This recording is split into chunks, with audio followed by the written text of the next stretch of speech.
Hi everyone, welcome back to Hope and Coffee. I'm Hope, and today's episode is a little bit about a company called Ephemeral Tattoo.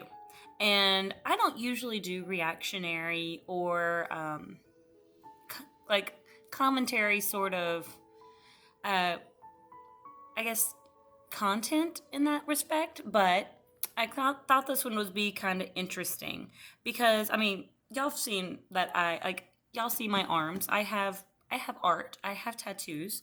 I don't have a ton, but I have about 13. And I had considered at one point getting an ephemeral tattoo. Now, for no other purpose than I was just kind of interested in the process. And you're welcome to Google it. And it's Ephemeral tattoo. But Ephemeral Tattoo is a company, or honestly, was a company that was designed to fade over time. So their general premise was that they started out with, or they used specific inks that would slowly, I guess, dissolve within the skin over time or disperse within the skin over time. And so the thing about getting real tattoos is that the ink is usually encapsulated inside your cells, and then as that cell dies and breaks down, other cells kind of come along and eat it. And anyway, there's a whole process, and you can Google that too. The process of the ephemeral tattoos was that the ink was a little different so that they would be a little less permanent. And the general thought was that over the course of about a year to about 2 or 3, they would disappear. Well, just recently, they've been in the news for a lot of controversy because people had gotten what they thought were going to be these temporary tattoos, really more or less kind of seeing, is this design something that they're going to want? Is this placement what they're going to want? Is this a process that I want to go through permanently? Those sorts of things. Ephemeral was supposedly an option that gave you a slight impermanence to something that is usually pretty permanent.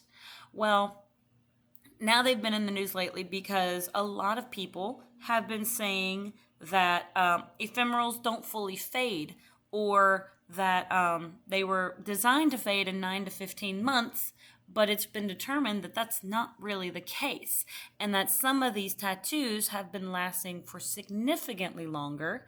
And some people have even been, I guess, allergic or sensitive to some of these plant-based dyes that they were using. And I'm just kind of curious what you think on this particular topic, because I don't even know what you think on regular tattoos. We've never really had a tattoo tour on this show. Some of them are probably not ones that I really want to put on camera, but I have a few. This one here on my forearm, though he's upside down for the camera. This is Reggie, and he passed away about a year ago, but he was the first puppy that I ever found as a rescue, and I guess he was surrendered as a puppy, maybe as a litter, and he and my ex-husband and I went down to Brookhaven, Mississippi, and picked him up when he was just probably 8 or 10 weeks old, and was the first family dog I ever had, kind of starting my own family at the time. Well, Reggie passed away last September, and so still kind of had that day marked on my calendar, not in a sad way, but in a memorial sort of way. So that way I can message Chris whenever that day comes up, and we can just, say happy Life of Reggie Day. And so that sort of thing. The one on the inner arm here is one that I got while I was in California. Again, a permanent tattoo, something that I plan to have for a very long time. But if you see, it is a turtle with a Discworld on the back coming out of a book, a little Narnia lighthouse or light pole, a little magic. There's a key. There's some little feet prints in here, a little eat me tag. So literary in its theming. and my Hogwarts crest. Please do not come at me saying it's upside down. It is not to me. I know. Artists out there, please, please. I've heard it all. It's fine. It's fine. That's what I wanted. And then over here, we've got Chopper with a couple animation related art as well, Keyblade, and we've got Calcifer, we've got some Rapunzel lanterns, and this one I just want to get the color redone just a little bit. He was already watercolor to begin with, but I feel like he just needs to be touched up a little bit. And so I just need to find an artist in my local area because the artist that I got it from is not one that's just easily accessible for me right now. But she had beautiful work and I loved it. But anyway, that's just a couple of my art. I've got ravens on my shoulders and a couple more in other places. So, but anyway, this was about ephemeral tattoos because they were meant to be, I guess, semi-permanent or demi-permanent. They were not meant to be these permanent things that people are now realizing are far more permanent than they really signed up for.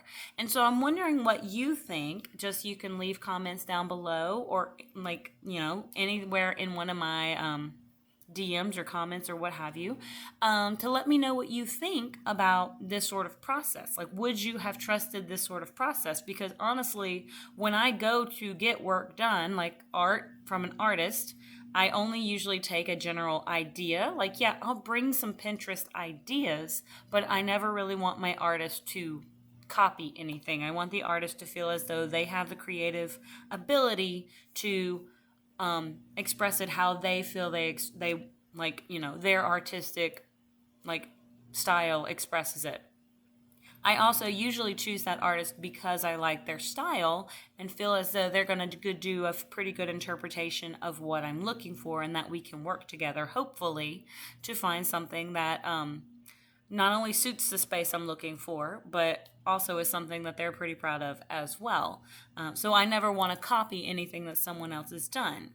That's why I just bring references, not like I want this. I don't usually pick flash off a wall, even though their flash may be beautiful, but I don't really want the same flash that someone else may have. So I try to just be a little more, I don't know.